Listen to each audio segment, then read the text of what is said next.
पृथ्वीलोक पर। सारांश यह जान लीजिए इस कहानी का रहस्य क्या है। जीवन में कुछ पाने के लिए यात्रा करनी होती है। यह भीतर और बाहर दोनों स्तरों पर होती है। लेकिन जब यह यात्रा भीतर होती है तो यह स्वयं के लिए ही नहीं बल्कि पूरी मानव जाति के कल्याण की यात्रा बन जाती है। इस यात्रा से ही एक राजकुमार समस्त मानव जाति का उद्धारक बन जाता है। मुझे इन सभी सवालों के जवाब चाहिए। बुढ़ापा क्यों आता है? मृत्यु क्यों आती है? हम मृत्यु के बाद कहाँ जाते हैं? जब हम जन्म लेते हैं तो हमारे साथ क्या होता है? हम कहाँ से आते हैं? सच क्या है? क्या सच नहीं है? यह दुनिया क्यों मौजूद है और इसके अस्तित्व के पीछे क्या कारण है? अब इसका विस्तार पूर्वक डिटेल्स जान लीजिए। भगवान बुद्ध से किसी ने पूछा, आप अपना राजमहल, पत्नी और पुत्र छोड़कर सन्यासी क्यों हो गए? क्या आपको राज्य के प्रति अपनी पत्नी, माता पिता और अपने शिशु पुत्र के प्रति अपने दायित्वों और जिम्मेदारियों को पूरा नहीं करना चाहिए? बुद्ध ने उत्तर दिया, मैं आपसे एक प्रश्न पूछता हूँ। अगर आपके घर में आग लग जाए तो आप सहज रूप से क्या करेंगे? क्या तुम जल्दी से जल्दी घर से बाहर नहीं कूद जाओगे? बुद्ध ने आगे कहा, मैंने यही किया है। मुझे हर तरफ मौत की लपटें दिख रही थी। मौत मेरे चारों ओर मंडरा रही थी। मुझे छलांग लगानी पड़ी। मैं बाहर गया और उस जगह की तलाश की जहां मैं अपने दिमाग को मौत के हमले से बचा सकूं।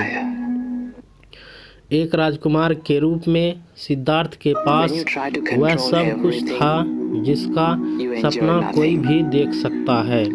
उसके आसपास सैकड़ों स्त्रियां थी, उत्तम भोजन और पेय, सर्वोत्तम वस्त्र और उस समय की सबसे आकर्षक रूप से सुंदर महिला राजकुमारी यशोधरा उनकी पत्नी के रूप में। जिस दिन उनके बेटे राहुल का जन्म हुआ, सिद्धार्थ के पिता को राहत मिली। ऐसा इसलिए है क्योंकि राज ज्योतिषियों ने भविष्यवाणी की थी कि सिद्धार्थ या तो सम्राट बनेंगे या भिक्षु, और चूंकि सिद्धार्थ उनका इकलौता पुत्र था, इसलिए राजा ने अपने महल में ऐसा माहौल बनाने का फैसला किया था कि उनके बेटे को कभी कोई दुख, कोई दर्द या बीमारी नहीं दिखे जो मृत्यु और जीवन के बाद के विचारों को भड़का सके। इसलिए उसने ऐसी विस्तृत व्यवस्था की कि पूरा महल एक बड़े मनोरंजन स्थल में बदल गया। महल में किसी भी बूढ़े या बीमार व्यक्ति को जाने की अनुमति नहीं थी। सभी नौकर युवा और सुंदर थे और राजकुमार के मनोरंजन के लिए सभी बेहतरीन संगीतकारों और नर्तकियों को आमंत्रित किया गया था। राजकुमार जवान, बलवान और रूपवान था। वह सबसे अच्छा तीरंदाज, महान खिलाड़ी था और वह सुंदर गाता और नाचता भी था।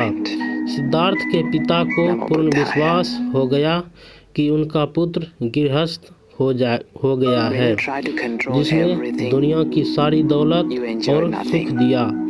वह साधु बनने के बारे में कभी नहीं सोचेगा। थोड़ी राहत महसूस करते हुए पिता ने नियमों को थोड़ा ढीला कर दिया और एक दिन राजकुमार ने उससे कहा, मैंने अपना शहर कभी नहीं देखा, कृपया मुझे बाहर जाने की अनुमति दें।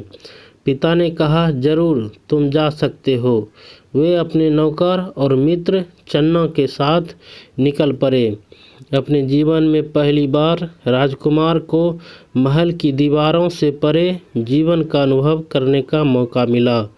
महल से बाहर आने पर एक वृद्ध, रोगी और मृत व्यक्ति को देखकर राजकुमार को जीवन के सत्य का अनुभव हुआ। महल से बाहर ही अपने जीवन में पहली बार राजकुमार ने एक साधु, एक संत को एक पेड़ के नीचे ध्यान करते हुए देखा। उनका चेहरा शांत और मौन था।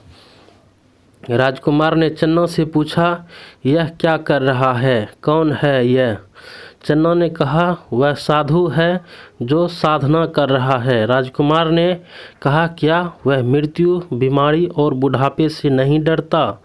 चन्ना ने कहा, नहीं राजकुमार, इस आदमी को सच्चाई मिल गई है और इसलिए अब यह निडर है। वह जानता है कि सत्य क्या है, इसलिए उसके पास कोई महल, पत्नी या बच्चा नहीं है, लेकिन उसके पास जो है वह मन की शांति है।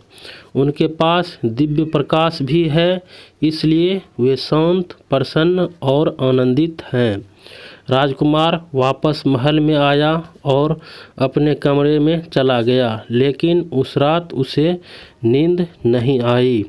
वह अपने दिमाग में उन सभी दुखद दृश्यों को दोहराता रहा जो उसने देखे थे। वह उस पर विचार कर रहा था और फिर उसने निर्णय लिया, मुझे इन सभी सवालों के जवाब चाहिए। बुढ़ापा क्यों आता है? मृत्यु क्यों आती है? हम मृत्यु के बाद कहाँ जाते हैं? जब हम जन्म लेते हैं तो हमारे साथ क्या होता है?